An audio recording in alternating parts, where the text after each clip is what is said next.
you mentioned, diba, parang nung audition mo. What pushed you to audition and to join season 2? Sa Drag Race? Yeah. Kasi ito yung ultimate dream ng talagang bawat drag queens. As in, yung maging part ka ng Drag Race, ng RuPaul's Drag Race. Kasi nung nanonood pa lang kami, as in syempre super fan kami. So nung nanonood pa lang ako, so gusto ko makasali dito, pero parang napaka-imposible kasi kailangan pupunta ka pa ng US, ganyan, para lang makasali sa RuPaul's Drag Race nung wala pang Drag Race Philippines. So nung biglang nagkaroon dito, ay hindi pwedeng palagpasin natin to. So nung season 1, hindi ako nakapag-audition kasi nagkaroon ng mga conflict. As in, ang daming conflict. Sabi ko, feeling ko hindi pa sa akin itong season 1. So nung nagkaroon na ng audition ng season 2, nag-open na sila, ay hindi ko na pwedeng palagpasin to. Kailangan ko na siyang kunin. Kailangan ko na siyang i-grab. Kasi kailan pa kung hindi ko pa siya, di ba, i-grab. So, talagang grinab ko na siya. Nag-audition ako. Kasi gusto ko talaga makasali. Kasi ito talaga yung dream ko na maging part ako ng show na to.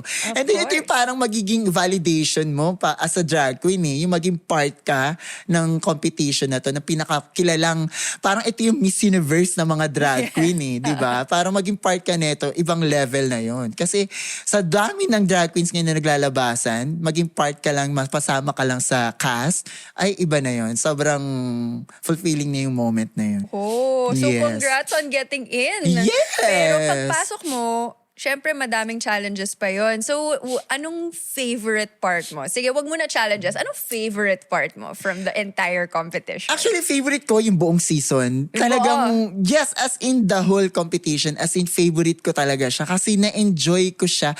Kasi ang dami kong natutunan nung episode 1 hanggang episode 10. As in talagang akala mo napakadali pagpasok mo, andali neto. Pero nung episode 1 pa lang, umiyak na ako agad kasi my God, ang hirap pala. As in, kala ko ganun siya kadali. Talagang nung episode 1 pa lang, sobrang yung girl group challenge namin. Naiyak na ako. No, sabi ko, oh my God, kasi syempre hindi ako singer, tapos hindi ako marunong magsulat ng kanta. Tapos sabi ko, hindi pwede to. Sabi ko, parang na ako, hindi pwede to. So, pag uwi ko ng hotel, talaga nag-focus ako, nag-pray ako. Sabi ko, no, gagalingan ko sa challenge na to. Kailangan kong, hindi ako pwedeng unang uuwi. So, kailangan kong galingan. Actually, parang na ano nga yun, no? Like, syempre, ayaw mo ikaw yung unang Yes, yun talaga. mabalato, di ba? Correct. Grabe. Talagang hindi talaga pwedeng, parang yun ang pinakaunang goal namin. Kunwari, nakapasok ka sa cast. Yun ang pinakaunang goal mo, yung wag kang Huwag una ikaw. ma-eliminate. Kasi Basta parang, wag. basta wag na wag. Talaga, yun yung una ko nasa isip. Kasi parang sa part ko, kasi syempre, I've been doing drag for 23 years. So sa tagal ko, parang nakakaya naman kung ako yung unang uuwi, di ba? Para sa part ko, sabi ko, no, hindi pwede to. Sabi ko, kasi tsaka tas na expectations kasi ng tao di ba? So, kailangan mo talagang malagpasan niya or ma-meet yung expectations nila na yun. Actually, okay nga yung insight niyan. Kasi syempre, as a viewer, di ba? Or like someone who's like parang third party, pag nanood ka, parang it's all seamless di ba? Yes. Ang ganda. Hindi mo maisip na sobrang grueling nung process na yung behind the scenes, yung pag-prepare nyo. Yeah. Sabi mo nga, first episode pa lang, naiyak ka na. For me kasi yun yung always the insights di ba? Parang yung ano yung pinagdaanan mo as a contestant. Kasi pag nanonood ka lang, akala mo ang dali lang ng process. Akala mo dali lang yan, pag gaganon. Pero iba, pag nandun ka na mismo sa competition, as in, ang hirap talaga niya. Dun mo marirealize na, actually, personally ako, dun ko na-realize nung pinanood ko yung season 1, kala ko ang dali nga lang talaga.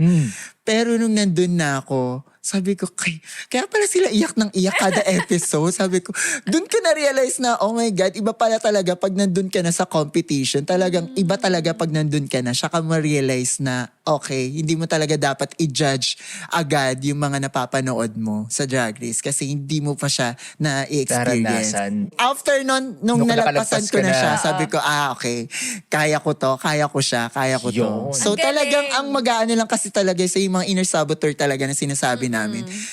Ang kalaban mo lang talaga sarili mo Kalaban mo lang talaga sarili mo. Pero pag nagpatalo ka sa sarili mo, walang mangyayari sa'yo. So kailangan mo siyang labanan. Kailangan mo siya talagang kontrolin talaga. Ang gagaling. Mga idol ko talaga to. Gusto ko yun Gusto ko yun. Gusto ko yung sinabi niya. Yeah. Kung favorite mo yung buong show, pero meron ka bang favorite na viral moment Anda! Ano ba? Yung nagkita-kita kaming lahat. Yun. Tapos nakita ko yung second batch na parang, oh my God, bakit ganito itsura nila? Yun yung talagang nag-viral. Wala ako sa episode 2, pero nag-trending ako sa Twitter, sa X, na, Oh gosh. bakit ako nag-trending? Yung pala, yung sinabi ko na, bakit ano bang nangyari sa Drag Race? Ba't ganito naman yung kinasting niya? Ang babaho tignan. So yun pala yun. Dahil lang doon, nag-trending ako. Sabi ko, OMG. Actually, ang dami niyang sound bites. Eh. Oh, Yun yung gusto ko talaga, di ba? Even yung yung pagpasok ko sa workroom. Maganda ba ako sa picture? So, ang dami talaga. Pati yung kami ni Jade. Ang daming mga iconic lines na buo talaga. Dapat gumawa tayo ng parang compilation ng gano'n. Parang on IG or TikTok Yeah. na puro ano lang, di ba? Puro mga iconic moments lang. Correct. Meron ka bang favorite runway look mo? Alin? Diyos ko. Pinaka-favorite ko talaga yung alien look ko talaga. Ooh, Yung ganda yun. nagpo-float ako talagang pasabog talaga. Ang daming naloka. Pasabog kasi yung costume niya. Yes. Yung skirt Out of niya this world, man. Out of this world, literally. So paglabas ka pa nga lang doon, ay may panalo na. Yun yung gusto ko. Alam mo, sobrang enjoy akong kausapin siya. Give your home Wi-Fi a connection boost when you avail of Fiber Plus Plan 1899. That is powered by internet speeds of up to 200 Mbps and comes with 2 Wi-Fi mesh units, plus more exciting promos and giveaways monthly. Just visit pldthome.com/fiber-upgrade for more details. Yan. Hi, I'm Captivating Cat TVA no more. If you like this video, don't forget to subscribe to the PLDT Home YouTube channel.